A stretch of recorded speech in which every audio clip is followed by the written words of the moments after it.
Yo, what's up? It's Ben MG Scully knocking out a new video for you guys today, and today's video is going to be about the top 5 beginner mistakes that people make in boxing. I'm sure that since of how much I talk about boxing and MMA, I'm sure plenty of you either know something about the sport or take part in the sport yourself. And if you've ever done boxing, I can almost guarantee that you've either thought or done at least one of these things. If you haven't done any of these, fair play, and I'm surprised. And leave a comment below if you have done boxing yourself. I'd be interested to hear about it, and I hope you enjoy the video. Number 1, the first beginner mistake that a lot of people believe in sparring is because a lot of people, when they start, as soon as they throw punches, their hands drop. Coach says, always keep your hands up. People sometimes think there's a difference, alright? Sometimes people think that when they say keep your hands up, they mean like this, all the time, like as if you're about to block a punch, at all times. That's number 1. Some people believe that you need to have your guard up at all times, regardless of if you're 10 feet away from someone or 10 inches away from someone. One, it's false. You don't need your hands glued to your, like as if you're about to defend a punch at all times. Granted, when someone does throw a punch, you will need to keep your hands up so you don't get hit, or move your head at the very least. But still, keep your hands up when someone's throwing a punch. But if you're on the other side of the ring, it's always good to be ready, but you don't need to be blocking and guarding at all times. They say keep your hands up, they basically mean be ready to guard. They don't mean guard at all times. So that's just a beginner mistake that a lot of people do, is they, as soon as the bell goes, boom, hands up like that. Because when your hands are up like that, and a lot of people, they don't bend their knees or lean forward either, they're like this. My friend in my sparring video, I'll put a picture of it right here. You'll see that he does it a couple times, and I hit him in the body for it. And that shows as well that if you don't see a punch coming, especially when you're new, and body shots, they will hurt. They hurt anyway, but especially when you're new, getting hit with a body shot that you don't see because you're doing this, covering your vision, all of a sudden out of the blue you get hit there, especially for a southpaw in the liver, and you can have a good time. So yeah, that's a massive beginner mistake that people make. And moving on to number 2. Now, number 2, I know this one from experience. This is if you're a big person and you're sparring someone who's smaller than you, do not make this mistake. Because it will not only mean that you're not learning properly, but also that your opponent may get hurt. People think that you have to go full force in sparring, especially when you're a beginner.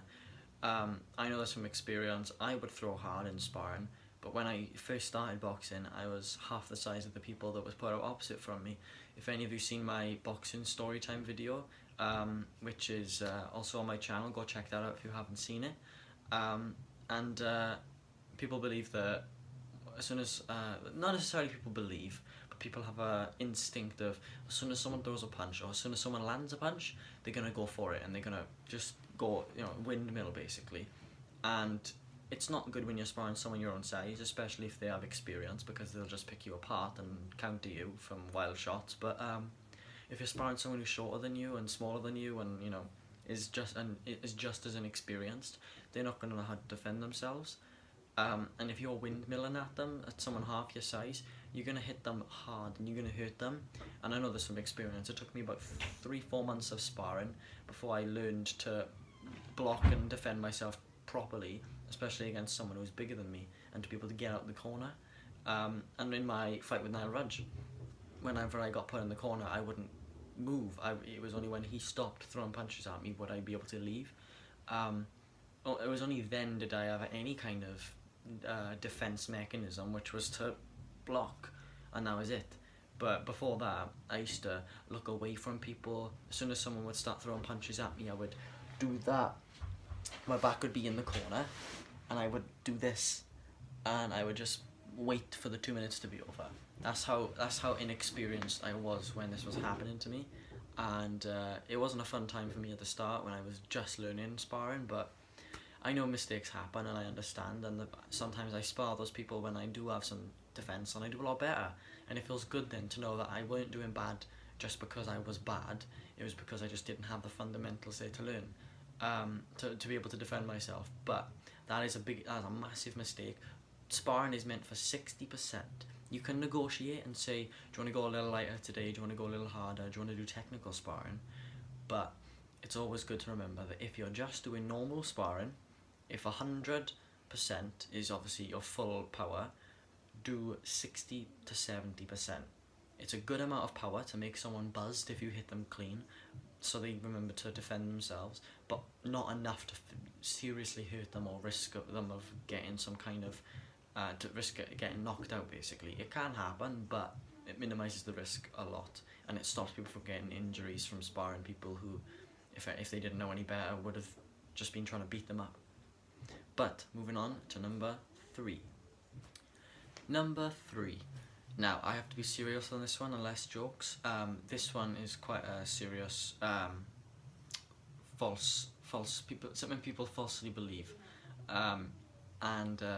People believe that if they have a head guard on, they can take punishment because they won't get a concussion with a head guard on. Let me put this straight. A head guard will not stop you from getting a concussion. They protect the nerves in your jaw to stop you from getting knocked out, and they give you a little bit of padding on your temples, so they'll stop you from getting rocked. That's all they do. And they also stop you from getting visual damage, like cuts and bruises, because not normally, unless you get like a bloody nose, which head guards don't normally protect because they come to about you. If you get hit on the side of the head or in like your forehead area, you won't get like cut, but on your nose you can still get bloody noses. That's something you see a lot in sparring. I've come home sometimes covered in like blood on my shirt. If anybody's seen my boxing like stories over a long period of time on my Snapchat, they'll see that one time I posted a couple pictures of my arm and my shirt, and it wasn't even my blood. It was someone I sparred who didn't put a head guard on one day, or no, he did. My mistake. And we over 3 rounds, I sparred him. I jabbed him a good few times. His nose was going a little bit red, like on the outside of his nose. Then he got put in with my friend, shout out Biran. And Biran beat him in the round, jabbed his nut in basically, and hit him with loads of straight shots, and his nose looked red raw. And then I got put in with him. First jab I hit him with in that round, whoosh, his nose just starts going because of all the shots me and my friend hit him with. And because he's struggling to breathe, he clinches me, and he ends up, like, his face ends up on my arm and on my shirt. And obviously blood comes down and it comes on my shirt. And it was actually quite a nice shirt that I wore as well, and I was scared I'd never get to wear it again because I didn't know if blood would come out. It did, thankfully. Yeah, I tell you what, it was dodgy, like, because the sparring had to stop. But head guards won't stop that. They'll stop you from getting knocked out. They'll stop you from getting rocked as much. You will still get knocked out if you let people hit you. That's something you need to remember. Let people hit you, you will get knocked out. Let people hit you, you will get rocked. Let people hit you, you will get concussions. Head guards don't do absolutely nothing to stop concussions. If you know what a concussion is, you know that it's from the brain sloshing around in your head. The head guard does not do anything to protect that. It does not minimise the amount of knockback you have in your head, so your brain will do the same thing when you get hit with a head guard, regardless if you have one on or not.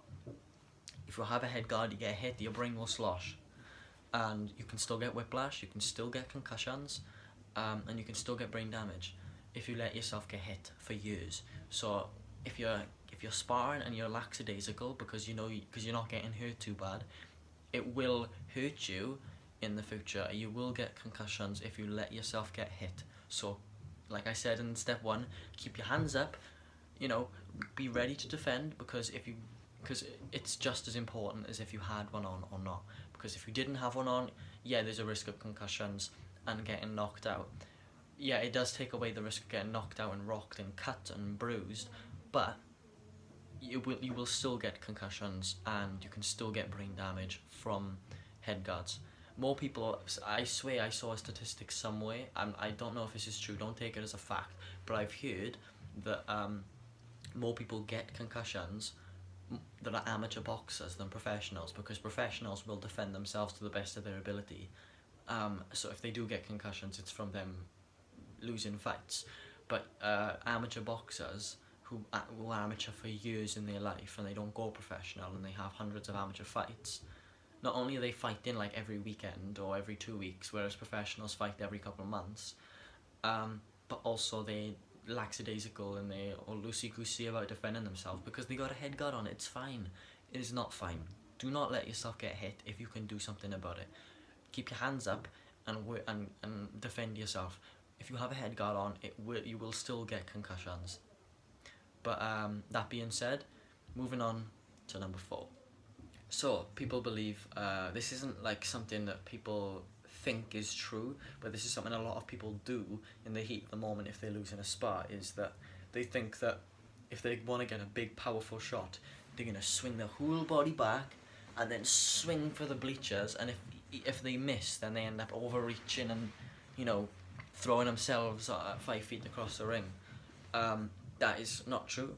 Overreaching and swinging your whole body with your arm is not the best way to throw a punch. The best way to throw a punch is to plant your feet, twist your shoulders, twist your hips, whatever hand you're throwing with, that corresponding foot should arch up, especially unless it's a jab. That foot, you should go on your toes on that foot, raise your heel so it pushes your body even more, and then extending your arm. You don't need to swing like crazy with your arm. Your arm just needs to do the last bit of work of just hitting your opponent. The rest of your body is what gives that arm that power to do damage. So when you see someone swinging like that, like KSI, I don't mean to call KSI out, but when KSI is swinging these overhand punches that he hasn't got much of his body into, people say, oh my god, if that landed, not much would have happened if it landed. Yeah, it might hurt, so it might have hurt Logan Paul a couple of times, but he isn't going to knock Logan Paul out with a punch where it's overhead and, you know, hitting him with his wrist or his palm, or that ain't going to knock someone out. If you straighten your shots up and you throw with better technique, you will do more damage. This is what I've learned over time. I used to swing wild punches before, especially like the big shots like overhands and hooks. But as time has gone on, I've learned how to put my technique behind my punches. And if you look at me in my my fight video with Nile Rudge, I'll just mention that subtly again. You see that I'm not pushing my body with my punches, and you can hardly even hear my punches when they land. When Nile Rudge lands on me, you hear a distinct like hit noise. Whereas when I hit him, you don't hear that as much, just because most of the time I'm not pushing with my body. I'm just extending my arm. I'm not pushing my. I'm not using every bit of power I can. But now that especially with hooks and my straight left hand, you might I can't even show it on my sparring either, because it's not. I'm not pushing 100% with my punches because it is sparring. Going back to tip number 2, don't go all out in sparring unless you've agreed to. But maybe one day if I do a full out spar with my friend, we'll see if it's next time. I don't think it will be, but we'll see. We'll probably do some like normal sparring next time. Last spar you saw was light sparring, just about 40-50%. Maybe next time we'll do like 60-70. But yeah, we'll see. Yeah, that's tip number 4. Just don't overextend on your punches, because I mean, just say that is one easy way to get countered and rocked, because if you're swinging off balance, it's an easy way to get dropped too. If you're off balance and you get hit, it might not even be hurt, but if you're off balance and someone hits you, you're more likely to go down because of how awkward your position is at that point. So remember, just don't overreach with your punches. Throw the just amount of power and the just amount of torque with your punches, so that if you do miss, you're not open to get knocked out yourself. If you miss a punch, it's not the end of the world if you do it correctly, and that's all I have to say about that. Moving on to number 5. Number 5, the last point of the video. I've seen some people sparring, and even if you look at the video of me sparring on YouTube, if you check it out, you'll see that a couple times when I hit my friend, sometimes because he might have overextended with his punches, going back to point 4, I'll hit him, because he's already got a motion going around this way. Instead of facing back towards me because of the motion, he'll just spin around completely. And I said a couple of times, you know, make sure you face towards me, because point 5 is to not look away or face or like, turn your back to your opponent, because if you turn your head, going back to point 2, where I said that I used to defend myself like this when I first started because I just wasn't a fighter by nature. You know, a ref will see that and they see it as you giving up because you're not looking at your opponent, you're not trying to fight back. They'll, if they see that in a real fight or turning your back, they'll either warn you, take a point off you for timidity, or they could call the fight off and call it a TKO if you're looking away from your opponent, because it's a sign of submission to a ref. So for you know, if you try your hardest, even if someone's unloaded on you, try your absolute hardest. It's easier said than done. I promise you, right? And if anyone's having trouble with it, if they're new to boxing and they're struggling with it, it took me a while too. Okay, so don't worry about it if you're like 4 months in and you're still struggling to look at your opponent, because I struggle too. Getting hit once isn't too bad after a few months, but then when someone is unloading on you, throwing a combo, it is very hard for me, even then, like even when I was like 5 or 6 months in, to keep looking at my opponent. It was only when I was about 8 months in could I go block and still keep my eyes open and not not close my eyes at all, and still be able to look at my opponent without wanting to turn my head away, or you know, wanting to like cower in any kind of way, because I'm just not a fighter by nature. But yeah, it's an important one, so you don't get a standing 8 count, which can count as a knockdown on the scorecards, depending on the situation and the severity. If you're getting absolutely wall up, then you turn away from someone, they can count it as a knockdown. On the scorecards anyway. It won't say knockdown on the scorecards, but they'll score it at 10-8. So the winner gets 10 points, the loser gets 8. That normally only happens with a knockdown, but it can be just as bad as a knockdown if it's bad. And if you just keep looking away like that, it can give a standing 8 just to make sure you're okay. Yeah, they can just stop the fight. So it's always got to make sure to look at your opponent, so you don't get TKO'd basically, even if you're perfectly fine. But yeah, that was my top 10 beginner tips for boxing, and mistakes that people make, and how to correct them. I hope you learned something today, and I hope you all enjoyed. If you liked the video, please like and subscribe. I'd really appreciate it, as it does help the channel grow. And comment below if you've done boxing before, and tell me if you've made any of these mistakes yourself. Thank you for watching. Ben MG Scully is out.